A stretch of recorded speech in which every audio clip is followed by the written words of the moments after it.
శనిదేవా, మీరు నాకు సహాయం చేయరా? నేను దేవరాజు ఇంద్రుని భార్యను.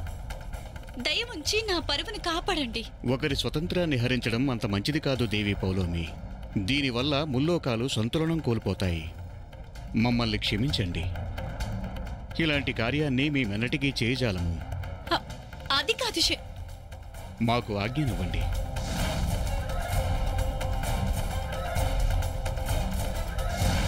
నారాయణ నారాయణ. ప్రణామాలు దేవి పౌలమి. శనిదేవుల సమాధానం విన్న తరువాత ఒక్క విషయం మాత్రం నేను మీకు ఖచ్చితంగా చెప్పాలనుకుంటున్నాను. నేనంతటా చూశాను, నియమ నిబంధనలున్న చోట ఏ కార్యమూ తేలికగా జరగదు. దేవి పౌలమి, మీరైతే దేవరాజు ఇంద్రుల భార్య. దేవరాజు ఇంద్రుల భార్య. మీరు వారి రాజముద్రను పొంది మీ ఆదేశాలన్నింటినీ మేరండి. అప్పుడు చూడండి దేవి పౌలమి, మీ ఆజ్ఞను అవహేళన ఎవరు చేయగలుగుతారో. నారాయణ నారాయణ. దేవర్షి, ఈ రోజు మొదటిసారి మీరు నాకు హితోపదేశం చేశారు. ధన్యవాదాలు. నారాయణ నారాయణ. కానీ దేవి పౌలమి, నా సలహా వల్ల లాభం మీకు ఇప్పుడు కలగాలంటే మీరు దేవరాజు ఇంద్రులను ముందు కలవాలి. వారైతే నాగలోకంలో ఉన్నారు. నాగలోకంలో. ఆ నాగలోకానికి మీరెలా చేరుకుంటారు దేవి పౌలమి? దేవర్షి, నేను నా కార్యాన్ని సిద్ధింపజేసుకునేందుకు ఏ లోకంలోనైనా భ్రమణం చేయగలను. ఇప్పుడు ఈ ప్రశ్న నా భక్తికి కాదు, నా ఆత్మగౌరవానికి ప్రశ్న. నేను సంతోషికి అలాగే ఆమె భక్తికి తగిన ఫలితాన్ని కలిగిస్తాను.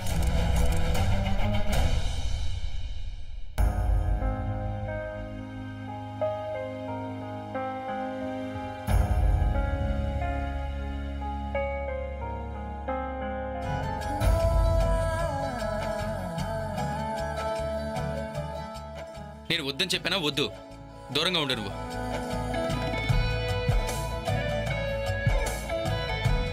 కాకా, ఆంటీ, ఆంటీ త్వరగా రండి.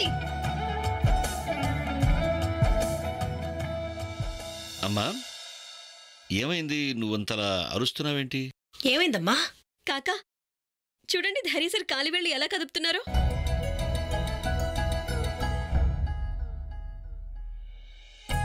అమ్మా, ఇది నీ కష్టానికి ఫలితం. నాకు మర్దన చేయాల్సిన అవసరం లేదు. మీరు మొండివారైతే నేను జగమొండిని. మర్దన ఎలా చేయించుకోరో నేను చూస్తాను, చేసి తీరుతాను. నేను చెప్పాను కదా మర్దన వద్దని. ప్లీజ్ బలవంతం పెట్టకు, వదులు. ధైర్య బాబు, మర్దన చేయించుకో, దీనివల్ల నీకు మంచి జరుగుతుంది. అమ్మా, నేను చెప్తున్నాను కదా, ప్లీజ్ ఫోర్స్ చేయొద్దు అని చెప్పాను కదా. మర్దన వద్దు అంటే వద్దంతే. ఏమైంది? ఏంటి వద్దంటున్నాడు ధైర్య? మధు, సంతోషి ధైర్య పాదాలను మర్దన చేస్తోంది. అలాగే దానివల్ల వాడి కాలువేళ్లు కూడా కదులుతున్నాయి. ఏంటి?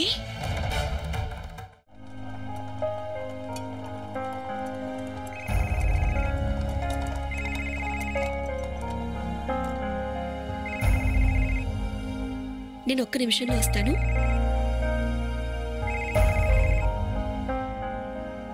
హలో హలో హలో నానమ్మా. నమస్కారం నానమ్మా, ఎలా ఉన్నారు మీరు? చల్లగా ఉండు తల్లి, నేను బానే ఉన్నాను. సంతోషి, నువ్వింకా పెళ్లికి రాలేదేంటమ్మా? పెళ్లికా? ఎవరి పెళ్లికి రావాలి నానమ్మా? అరే సంతోషి, గుడ్డుది, ఇంకెవరిది? గుడ్డు అనే పెళ్ళా? నువ్వు ఆలస్యంగా వస్తావా? నాకైతే ఎవరూ చెప్పలేదు నానమ్మా. ఏంటి? నీకెవ్వరూ చెప్పనే లేదా? లేదే. ఇంటి ఆడపిల్లకి ఎవరూ చెప్పలేదా? ఉండు, నే వెళ్ళి ఆ సన్యాసులకి బుద్ధి చెప్పొస్తాను. నానమ్మ వద్దొద్దు. చెప్పు. నువ్వు ఎవరిని ఏమీ అనొద్దు. ఎందుకొద్దు? ఇంటి ఆడపిల్లకి వీళ్ళు పెళ్లి పత్రిక ఇవ్వలేదు. బుద్ధి లేని వెధవలు. చేసిన తప్పుకి వీళ్ళకి బుద్ధి చెప్పి తీరాల్సిందే. లేదంటే నేను మండపం దగ్గరికి వెళ్ళను. వీళ్ళు చేసిన తప్పుకి సరైన బుద్ధి చెప్పి తీరాల్సిందే. లేదంటే నేను మండపానికి వెళ్ళను. అమ్మ, ఏ పెళ్లికి వెళ్ళావు? అయినా ఆ ఫోన్లో ఎవరు? మన సంతోషి జనార్దన్. నానమ్మ పెదనానికి ఏం చెప్పొద్దు. నీకు తెలుసా మాధవి కృష్ణ దానికి అసలు పత్రిక ఇవ్వలేదట. మన ఇంటి ఆడపిల్లకి పత్రిక ఇవ్వలేదట. ఏది ఫోన్ నాకివ్వు. హలో, నమస్తే పెదనాన్న. చల్లగా ఉండమ్మా. అమ్మా సంతోషి, బహుశా అడావిడిలో పడి మాధవి కృష్ణ నీకు చెప్పడం మర్చిపోయినట్టున్నారు. అయితే సంతోషి, నువ్వు ఒక పని చేయి. నువ్వు త్వరగా మన ఇంటి పక్కన ఉన్న హాల్కి వచ్చేసేయ్. పెళ్లి ఇక్కడే జరుగుతుంది. అలాగే పెదనాన్న. పెళ్లివారింట్లో ఇలాంటివన్నీ సహజమేగా. చిన్న చిన్న విషయాలు ఎన్నని గుర్తుంచుకుంటారు. కానీ పెదనాన్న, ఇప్పుడు నేను పెళ్లికి రావటం కొంచెం కష్టమే. ధైర్యసరికి ఒంట్లో బాలేదు. అందుకని నేను ఆయన ఒంటరిగా వదిలేసి ఎక్కడికి రాలేని ఈ పరిస్థితుల్లో. సరే, మీరు కొంచెం నానమ్మకి ఫోన్ ఇవ్వరా? సరే, అలాగే. ఇదిగో అమ్మతో మాట్లాడు. హలో నానమ్మ, నువ్వేం దిగులు పడద్దు. నేను వదిలిని కలవటానికి వస్తానులేండి. వచ్చి పెద్దమ్మతో పిన్నితో బాగా పోట్లాడతాను. చూడండి, మీరు పెళ్లి మండపం వదిలేసి ఎక్కడికి వెళ్ళకండి. మీరు కేవలం నా ఒక్కదానికే కాదు, అందరికీ నానమ్మేగా. మీ ఆశీర్వాదం లేకపోతే గుడ్డు అనే పెళ్ళెలా జరుగుతుంది? లేదమ్మా, ఇలాంటి దుర్మార్గుల పెళ్లికి వెళ్ళడానికి మనసు అంగీకరించడం లేదు. నానమ్మ, నా మీద ఒట్టే. మీరు పెళ్లికి వెళ్ళి తీరాల్సిందే. మీ మనవడిని ఆశీర్వదించాల్సిందే. సరే నానమ్మ, నేను ఫోన్ పెట్టేస్తున్నాను. మీరు పెళ్లికి వెళ్ళండి, సరేనా? నేను తర్వాత కలుస్తాను. అమ్మా, పద వెళదాం. నువ్వు రాకపోతే నాకు కూడా వెళ్ళాలనిపించదు. అయినా సంతోషి గురించి నువ్వు దిగులు పడకు. పెళ్ళయ్యాక నేనే స్వయంగా వెళ్ళి సంతోషిని మన ఇంటికి తీసుకొస్తాను. పదమ్మా. సరే.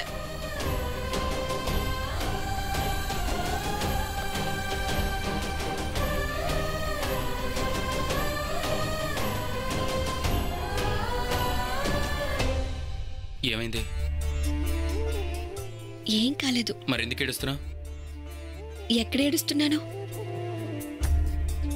మీ చిన్నన్న కృష్ణ మళ్ళీ ఏమైనా చేశాడా? లేదే, లేదు. ఇప్పుడు మీరు విశ్రాంతి తీసుకోవాల్సిన టైం. మిగతా విషయాలన్నీ తర్వాత మాట్లాడుకుందాం.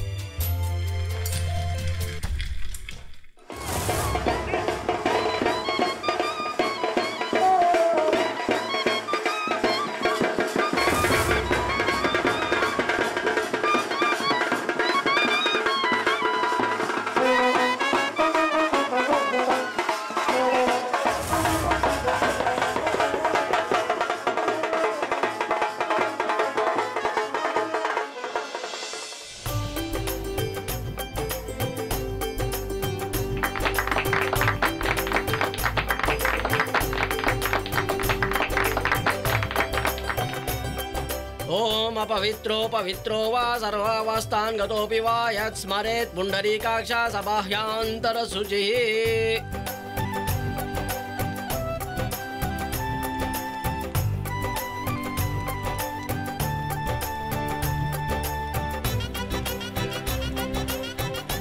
కొంగులు ముడి వేయడానికి పెళ్లి కొడుకు సోదరు ముందుకు రావాలి.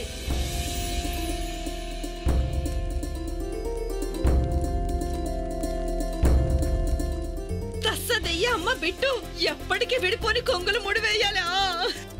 నేను దీన్ని ఊడిపోకుండా గట్టిగా ముడివేస్తాను, సరేనా? ఇక పెళ్లి కూతురు తల్లిదండ్రులు ముందుకొచ్చి కన్యాదాన క్రతువు చేయండి.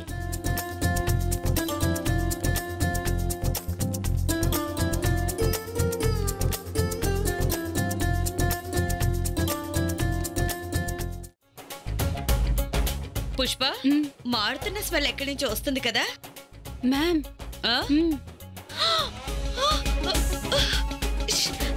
అయ్యో, ముందే చెప్పాలి కదా నువ్వు.